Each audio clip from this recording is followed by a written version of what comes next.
करके YouTube channel पे। आज है 24 जून साल 2020 और दिन है जनाब आज बुध का। आज हम आपसे बात करते हैं जनाब दोबारा चाइना की सूरत हाल पे, क्योंकि चाइना की सूरत हाल काफ़ी सीरियस है और अभी तक सीरियस ही है, क्योंकि जोड़ तोड़ का अमल जारी है। इंडिया इस वक्त भाग दौड़ कर रहा है और पहले वो अमेरिका की तरफ देख रहा था और अब वो पहुंचा हुआ है मॉस्को रूस की तरफ, क्योंकि टेलीफोन पे उनकी बात नहीं बनी। और राजनाथ जो वज़ीर दिफ़ा हैं वो रूस में 3 दिन के दौरे पे पहुंचे थे। आज उनका तीसरा दिन है और आज उनकी वापसी है। तो वहाँ पे जो मुलाकातें उनकी हुई और वहाँ से क्या मिला ये मैं आपको बता देता हूँ, और उसके बाद फिर मज़ीद आपसे कुछ चीज़ें अहम चीज़ें शेयर करूँगा। उससे पहले ये बता दूँ कि उनके दौरे का मकसद तो आपको पता ही है कि क्या था, लेकिन उनको मिला क्या। उससे पहले एक ख़बर, वो ख़बर ये है कि चाइना ने जनाब एक तो बाकायदा तौर पे इनकार कर दिया, तरदीद की है। वो ये कि क्योंकि ये इंडिया की तरफ से कहा जा रहा था कि 40 चाइनीज़ जो फ़ौजी हैं, चीनी फ़ौजी, वो मारे गए हैं उस मुठभेड़ में, जिसमें 47 के लगभग गए थे इंडियन आर्मी के लोग, मारे गए थे। तो चीन ने जनाब पहली दफ़ा वाज़ेह तौर पे बीजिंग से चीनी वज़ारत ख़ारजा ने वाज़ेह तौर पे इसकी तरदीद कर दी है और उन्होंने इस ख़बर को झूठ का पुलंदा करार दिया है और उन्होंने कहा कि हमारा एक भी फ़ौजी ज़ख्मी भी नहीं हुआ, इसलिए क्योंकि उन्होंने जो बताया, उन्होंने कहा ये सारी की सारी खबर मनगढ़ंत है और इसका मकसद सिर्फ ये है कि मोदी सरकार जो है वो अपनी जो इंतहा पसंदी को छुपाने के लिए और अपनी इंतहा पसंद जो उसके अवाम हैं बीजेपी और आरएसएस के, उनको एड्रेस कर रहे हैं, क्योंकि उनका गुस्सा बहुत ज़्यादा है जो इंडिया को मार पड़ी है चाइना के हाथों।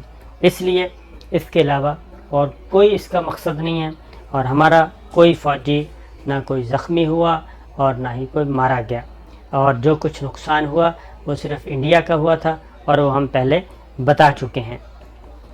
ये चीज़ उन्होंने कही और फिर मज़ीद उन्होंने कहा कि जो कुछ हुआ था वो इंडियन आर्मी के लोग, वो इंडियन फ़ौजी आए थे और उन्होंने गालम गलोच की थी चीनी फ़ौज के साथ, चीनी फ़ौजियों के साथ। लिहाजा जब गालम गलोच की गई और बहैसियत कौम उनको घटिया कहा गया, तो उसके बाद जो कुछ हुआ वो सारी दुनिया ने देखा। अच्छा, एक और बात मैंने आपको बहुत पहले बताई थी। मैंने कहा था कि चूँकि वीडियो कॉन्फ्रेंस होना थी, आज वो हुई है और उसकी मैं डिटेल आपको देता हूँ। कल हुई है, सॉरी 23 जून को होनी थी, वो हो गई है, उसकी मैं डिटेल देता हूँ।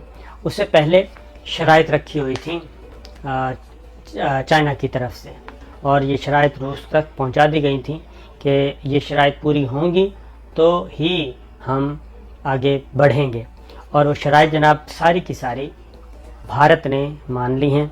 और वो शराइत क्या हैं? वो ये हैं कि भारतीय फ़ौजियों ने जी LAC पर, लाइन ऑफ एक्शन कंट्रोल पे, जो तामीरात की थी वो गिरा दी हैं। जी हाँ, वो तामीरात गिरा दी हैं, ख़त्म कर दी हैं, बुलडोज़ कर दी हैं। और दूसरा, भारत ने ये यकीन दहानी करवा दिया कि जनाब दरियाए गलवान अबूर नहीं करेगा कोई भी भारतीय फ़ौजी, और अगर करेगा तो नतीजा सामने आएगा। और भारत ने ये भी यकीन दहानी करवा दी है और वादा फरमाया है कि वो दोबारा तामीरात भी नहीं करेगा। ये डिमांड थी और दोनों ममालिक जो हैं फोर्सेस की मरहलावार इसको डीएस्केलेशन की तरफ लेके जाएंगे।